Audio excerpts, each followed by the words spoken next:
Double check. 안녕하세요, 더블체크입니다. 이제 막 동계 캠핑에 접어들며 따라 신지식 난로를 한번 꺼내봤고요. 좌측에는 파세코 캠프 27로 작년 이맘때쯤에 이제 구매를 했었고요. 우측에는 옴니 230으로 국내에서 정식으로 판매되는 제품을 최근에 구매를 하였습니다.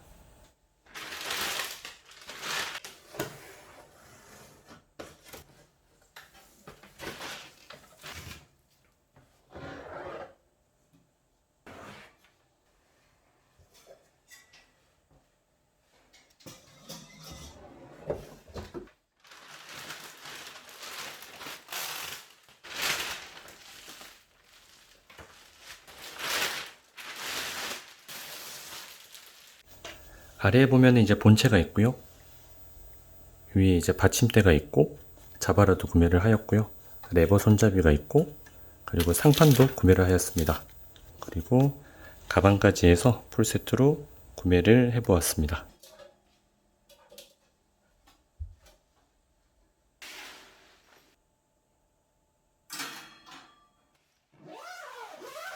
자, 이제 최종적으로 가방 안에 넣어서 차에 실을 수 있도록 준비를 한 상태입니다.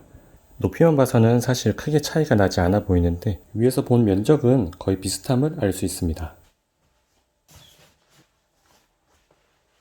이렇게 보면은 이제 파세코에 리프트가 내려가는 기능이 어느 정도 이제 부피를 줄이는 데 효과가 있다고 볼 수 있을 것 같습니다. 이 두 난로에 대한 설명서를 읽어보니까 파세코보다도 옴니 230에 대한 설명서가 더 좀 자세히 나와 있는 것 같더라고요. 옆에 두고 비교를 했을 때 외형적으로는 크게 차이는 없고요. 우선 사양을 간단히 이제 화면에 띄워드릴 텐데요. 공통적으로 쉽게 와닿을 수 있는 부분을 보면 탱크 용량은 약 7리터 정도가 들어가고요. 연소 시간은 약 10시간 정도 됩니다. 중량은 11kg 정도 되고요. 외형 치수는 높이는 60cm 정도 되고 폭은 45cm 정도 되는 것만 알고 넘어가셔도 될 것 같습니다. 심지식 난로를 사용함에 있어서 가장 중요한 부분이 뭐냐면 제 생각에는 정상 연소라고 생각을 합니다. 정상 연소가 안 되어서 그을음이 생기고 일산화탄소 비중이 높아짐에 따라 중독이 되고 이렇기 때문에 그 다음에 중요한 것이 제 생각에는 효율이라고 생각을 해요. 그 부분은 제가 이제 영상 뒤쪽에 원리와 함께 어떻게 배치를 하면 괜찮은지 말씀을 드리겠습니다. 이 밑에 보면은 이 받침대는 첫 번째로 이제 수평을 먼저 맞춰줍니다. 수평이 맞지 않을 경우에는 연소에 방해가 돼서 그을음이 생길 수도 있고 이제 연료가 흐를 수도 있고 그리고 두 번째는 여기 사이 공간이 조금 좁아 보이는데 공기가 여기 밑으로 들어가서 여기 난로 가운데에 있는 원형 공간에 이제 들어가게 되면은 불이 잘 탈 수 있게 산소를 공급하는 역할을 하게 됩니다. 그래서 난로를 사용하실 때 여기에 이물질이 있으면 안 되고요. 이 공간을 막지 않도록 주의를 해주시면 좋겠습니다. 그래서 환기를 시킬 때도 상부에도 환기를 시키지만 하부 스커트에도 약간 공간을 열어두어서 신선한 공기가 지속적으로 공급이 될 수 있도록 해주는 게 좋습니다. 이제 여기 주유를 하게 될 때 졸리거나 술을 마시거나 어둡거나 해서 종종 흘리게 되거든요. 그래서 대부분 물티슈나 휴지로 이제 어느 정도 처리는 가능하지만 조금 많이 흘렸다 싶은 경우에는 이 받침대를 분리를 해서 청소를 하는 게 좋은데 파세코 같은 경우에는 바닥면에서 피스 3곳을 드라이버로 열어야 이 받침대 분리가 되고요.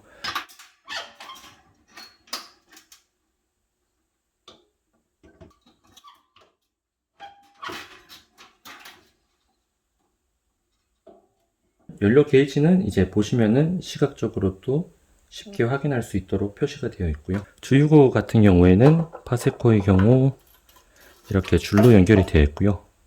이게 기름이 어느 정도 있을 때 이제 추가적으로 주유를 할 때 여기 줄 따라 이제 기름이 조금씩 이제 묻기도 하더라고요. 그럴 때는 이제 한 번씩 닦아주시면 좋고요. 옴니의 경우에는 이게 누워져도 흐르지 않는다고 하더라고요. 패킹이 조금 차이가 있는 것 같기도 하네요. 이건 테스트 해보기가 조금 어려운 게 뭐냐면 난로가 쓰러지게 되면은 이게 어느 정도 기울었을 때는 괜찮은데 완벽하게 이제 쓰러지게 되면은 기름이 여기로 새는 게 아니라 여기 밑에가 다 뚫려 있기 때문에 기름이 여기로 흘러 넘치거든요. 그래서 차에 이제 난로를 실으실 때에는 절대 이제 넘어가지 않도록 꼭 주의를 해주시면 되겠습니다. 둘 다 C타입 4개가 들어가는 것을 알 수 있습니다. 그리고 이 난로를 켜고 끄는 역할을 하는 부분이 이쪽 부분인데, 겉으로만 봐도 옴니 230이 조금 더 자세히 나와 있는 것을 알 수 있습니다. 여기 이 구간 안에서는 심지를 낮춰도 이제 정상 연소 안에 든다고 이제 자세히 표시를 해놨지만, 파세코에는 이제 그런 설명이 없어서 영상을 봤더니 생동감이 너무 없어서 직접 기름을 넣으려고 다시 세팅을 해봤습니다. 자바라를 이용하실 때 딱 2가지만 아시면 돼요. 기름을 넣을 때 여기 손잡이를 눌러주시면 되고, 기름을 이제 그만 넣을 때 여기 벤트 플러그를 열어주시면 됩니다.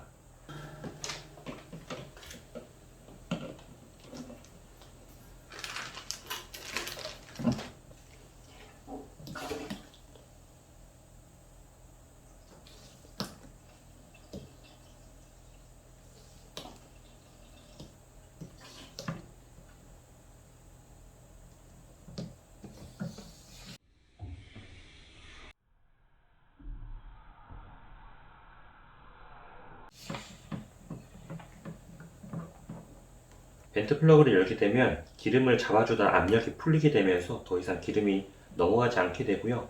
기름이 더 이상 흐르지 않을 정도까지 기다려줬다가 바로 여기로 다시 넣어줍니다. 그 후에 이 상태로 밖으로 가지고 난 다음에 이 부분을 정리를 하게 되면 기름을 흘리지 않고 깔끔하게 정리를 할 수 있습니다. 30분 이상 심지를 적시는 동안 이 기름통에 대해서 잠시 말씀을 드리겠습니다. 이 기름통은 주유소에서 기름을 살 때 구매를 했던 가장 기본이 되는 기름통이고요. 보통은 제리캔이나 노스피를 많이 구매를 하시더라고요. 이전에 저 같은 경우에는 기름 냄새도 싫고 불안하기도 하고 부피도 차지하고 해서 매번 캠핑장에 갈 때마다 기름과 이 기름통을 같이 사서 사용을 하고 돌아올 때는 버리고 돌아왔었는데, 지금은 이제 계속 이 기름통을 가지고 다니고요. 혹시 흐를 때를 대비해서 이렇게 비닐을 함께 싸서 다니고 있습니다. 우선 이 기름통을 사용했던 후기를 먼저 말씀을 드리면, 기름이 샜던 적은 한 번도 없어요. 기름 냄새가 조금 새어나오긴 한데 차 안에 두고 이동을 할 때는 냄새가 그렇게 심하게 느껴질 정도는 아니라서 계속 사용을 하고 있고요. 집 안에 두는 것 때문에 지금은 창고에 두고 있지만 추후에 바꿀 생각은 하고 있어요. 그리고 이 부분을 사용하지 않고 자바라를 사용하는 이유는 기름을 좀 더 흘리지 않고 넣기 위해서입니다. 한 손은 반드시 여기 끝부분을 잡아야 되고 한 손은 기름통을 잡아야 되는데, 혹시나 놓칠 수도 있고 기름이 꽉 찬 상태에서는 무거울 수도 있어요. 그리고 기름이 많은 상태에서 넣다 보면은 이게 꿀렁꿀렁 하면서 앞뒤로 흔들릴 수도 있기 때문에 그런 것을 방지하고자 저 같은 경우에는 자바라를 꼭 이용을 하고 있습니다. 그리고 이 안전망 같은 경우에는 인터넷에도 잘 나오지만 다이소에서 구매를 했고요. 폭이 더 넓은 제품이 없어서 면을 7개로 구성을 해서 제작을 했습니다. 이 판과 판 사이는 그냥 간단하게 케이블 타입을 묶었고요. 이 망이 흔들리는 걸 방지하고자 마지막은 이렇게 전선용 타일을 가지고 고정을 해놨습니다. 먼저 여기 보시면 소화 버튼이 있고요. 이 버튼을 누르게 되면 올라가 있던 심지 조절 손잡이를 원위치로 빠르게 되돌리면서 심지를 낮추게 되고, 그렇게 됨으로써 불이 붙어 있던 것을 꺼트리게 됩니다. 그리고 오른쪽 위에 보면은 산소 결핍 안전장치, 이게 뭐냐면 CO2 센서고요. 산소가 부족하다고 판단이 되면은 난로를 자체적으로 소화를 시켜버리게 됩니다. 그리고 이쪽 버튼은 오른쪽으로 돌리게 되면은 점화시키는 전자 점화 스위치입니다. 레버를 다 올린 다음에 점화 스위치를 오른쪽으로 돌리면은 불이 붙게 됩니다. 여기 보시면은 연소통이 있고 연소통 앞에 돼지꼬리 모양이 있는 것을 확인할 수 있습니다. 이 연소통의 역할은 불이 붙었을 때 그 열기를 밖으로 좀 더 쉽게 내보내도록 하는 역할을 하고 있고요. 이 연소통을 들게 되면 심지가 보이게 됩니다. 연소통을 들고요. 심지 조절 손잡이를 들어 올리면 이 부분을 잘 보시면 내려갔다가 올라갔다가 내려갔다가 올라가는 모습을 보실 수 있습니다. 저는 평소에 롱라이터도 가지고 다니고 건전지도 가지고 다니는데 왜 수동으로 점화하는지 말씀을 드리면, 가장 큰 이유 중에 하나가 여기 산소 결핍 안전장치 CO2 센서로 인한 자동 점화 때문이에요. 파세코에서 이유가 있어서 설치를 하셨겠지만 일반적으로 난로를 이용하다가 중독이 돼서 사망하는 사고는 일산화탄소 중독이지 이산화탄소 중독이 아니거든요. 그래서 제 생각에는 이 부분이 필요 없다고 생각을 해서 건전지를 끼워 넣지 않고요. 건전지를 안 넣으면 이 센서는 작동을 하지 않습니다. 그리고 두 번째 이유는 이 건전지가 C타입이 하나당 1.5V인데 4개를 넣게 되면은 직렬로 연결이 돼서 6V가 됩니다. 이 건전지도 사용을 하게 되면은 6V에서 그 이하로 떨어지게 되겠죠. 떨어지다가 4.3V가 되면은 이 센서가 자동적으로 소화를 또 시켜버립니다. 실제로 우리가 이 건전지 남은 양을 모르기 때문에 새벽에 혹시나 자동으로 소화가 돼버리면 추위에 떨다가 감기에 걸릴 수도 있기 때문입니다. 넉넉하게 1시간 정도 심지를 적셔 놓았고요. 이제 점화를 하도록 하겠습니다. 심지를 올려주고요. 롱라이터를 이용해서 불을 붙여줍니다. 불이 붙은 다음에는 이렇게 연소통을 좌우로 움직여주면서 불이 골고루 붙을 수 있도록 도와줍니다. 불이 붙은 초기에는 이 돼지꼬리가 뜨겁지 않은데 불이 한창 붙고 난 뒤에는 온도가 약간 올라갈 수도 있거든요. 그런 경우에는 손으로 해도 화상을 입을 정도는 아니지만 이렇게 젓가락을 이용을 해서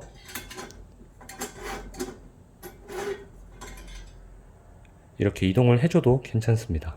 제가 항상 수동으로 점화를 하는 이유 중에 하나는 이 연소통의 위치를 끝까지 확인을 하기 위해서입니다. 지금은 앞뒤로 위치가 잘 잡혀 있지만 이 연소통이 차량에 싣고 이동을 하다가 혹시나 덜컹덜컹 하다가 위치가 조금 벗어났을 경우에는 불완전 연소를 유발을 해서 그름이 생겨버리기 때문에 이 연소통은 항상 확인을 해주시는 게 좋습니다. 점화를 한 후에는 이 불꽃이 안정적으로 유지가 되는지 약 15분에서 30분 정도 반드시 지켜보셔야 됩니다.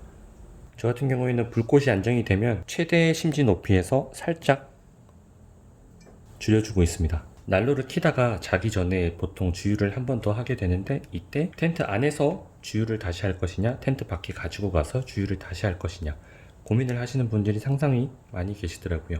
저 같은 경우에는 처음에는 밖에서 하다가 지금에는 안에서 그냥 다시 주유를 하고 있습니다. 주유하기 전에는 반드시 소화를 하셔야 되고 보통 밖에서 주유를 하시는 이유가 냄새하고 기름을 흘릴까봐 이 두 가지 이유로 밖에서 주유를 하시게 되는데 냄새는 사실 잠깐이거든요. 그래서 저는 소화를 하기 직전에 이너 텐트의 문을 완전히 닫아주고 안에 PTC 히터를 틀고 소화를 시키게 됩니다. 왜냐면 이걸 소화시키고 밖으로 가지고 나가서 다시 들어오는 사이에 그 기간 동안 또 이너 텐트 쪽은 상당히 추워진단 말이에요. 그래서 그 추워지는 시간을 줄이기 위해서 저 같은 경우는 안에서 하고 그리고 기름을 흘리고 안 흘리고는 주의를 하시면 되고 저 같은 경우는 아까 보셨듯이 자바를 이용해서 최대한 흘리지 않도록 준비를 하고 있습니다. 바람이 많이 부는 날 같은 경우에는 들고 나가시면 안 되고요. 왜냐하면 기본적으로 이 난로는 실내용으로 만들어지기 때문이고 두 번째는 어둡기 때문에 잘 안 되거나 잘못하실 수도 있기 때문에 그래서 저 같은 경우에는 그냥 안에서 환기창을 많이 열어두고 재빨리 조치를 취하고 있습니다. 난로는 위험하지 않은 건 아니지만 사용하기에 충분히 안전하다고 생각을 합니다. 비접촉식 온도계를 가지고 와봤는데 측면과 상단의 가운데와 그리고 여기 구멍이 나 있는 이 부분 세 부분으로 나누어서 온도를 측정을 해보려고 합니다. 그 이유를 간단히 말씀드리면 이 난로 안에서 등유가 타면서 발생하는 복사열이 가장 많이 나오는 곳이 이 측면이기 때문입니다. 그래서 실제로 이 상판을 통해서 전달되는 전도열보다 여기서 나오는 복사열로 인해서 이 구간이 가장 뜨거운 부분입니다. 그래서 실험이 될지 모르겠지만 온도를 한번 측정해 보겠습니다. 옆면이고요. 상판 가운데 이번에는 가능할지 모르겠지만 조리 도구를 이용을 해서 간접적으로 안전망의 온도를 체크해 보겠습니다.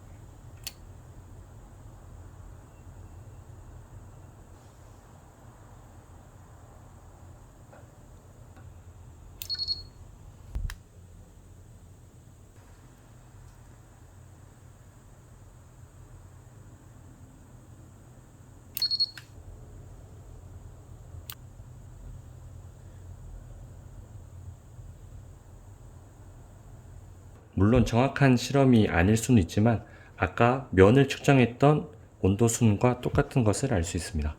이번에는 소화를 한번 시켜 보겠습니다. 불꽃이 심지에 남아있는 기름을 끝까지 태우고 자연적으로 소화되기를 기다리는 게 가장 좋지만 보통 장기간 보관하기 전에 그렇게 해주시고요. 지금은 그냥 바로 소화를 시켜보겠습니다. 매뉴얼대로 하면 여기 소화 버튼을 누르게 되면 레버가 바로 제자리로 돌아오면서 불이 꺼지겠지만 이 레버의 빨간 버튼을 활용을 해서 옴니와 약간 비슷하게 소화를 시켜보겠습니다. 레버를 이 상태에서 가장 왼쪽으로 돌리게 되면 심지가 내려가면서 불꽃이 약해지게 되고요. 여기서 빨간 버튼을 누르게 되면 이 빨간 구간으로 조금 더 내려가게 됩니다. 그러면 불꽃도 거의 사그라들고 있는 것을 볼 수 있습니다. 이 상태로 두게 되면 불완전 연소가 계속되면서 그을음이 발생하기 때문에 태워지는 연기 자체가 줄어들도록 짧은 시간만 기다렸다가 레버를 내려주게 됩니다. 이 상태에서 소화를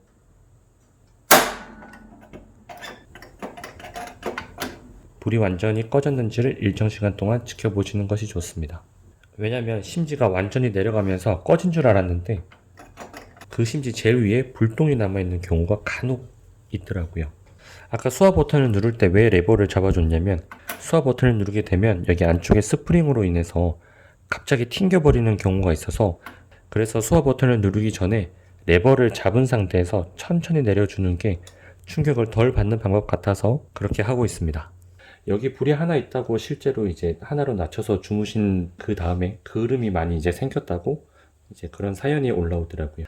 옴니 230을 예로 들면은 여기까지 가서 점화를 시킨 다음에 심지를 약간 낮춰서 15분 정도 지켜보다가 정상적으로 연소가 되는지 이제 확인을 하시면 되겠습니다. 파세코 같은 경우에는 그런 부분이 이제 명확히 나와 있지 않아서 조금 불편했습니다. 많은 양의 기름이 타고 있다가 갑자기 심지가 내려가 버리게 되면 그 많은 양인 채로 연기가 이제 오르게 되고 그렇게 되면은 기름 냄새가 더 많이 나게 됩니다. 그리고 파세코의 경우에는 이 레버가 높낮이를 조절함과 동시에 난로를 들고 다닐 때 손잡이 역할을 해서 조금 편하더라고요. 옴니 같은 경우에는 그 손잡이가 없기 때문에 이 부분을 들고 이동을 해야 됩니다.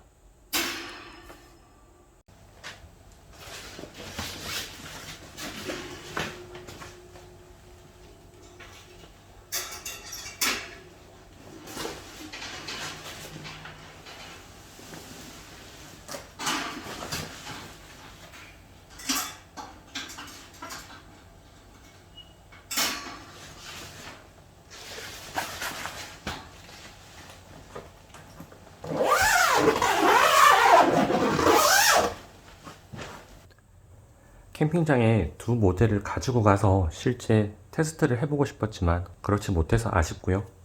그래도 두 모델을 비교를 해보면서 난로를 점화하고 소화하는 방법을 알려드리고 조심해야 할 부분까지 챙겨서 영상을 찍어봤습니다. 저는 우선 부피 문제가 일부 해결이 됐기 때문에 캠프27을 팔고 옴니 230을 이용을 해보면서 냄새와 열량이 어느 정도 더 나은지 확인을 해보고자 합니다. 이상으로 영상을 마치겠습니다. 시청해주셔서 감사합니다.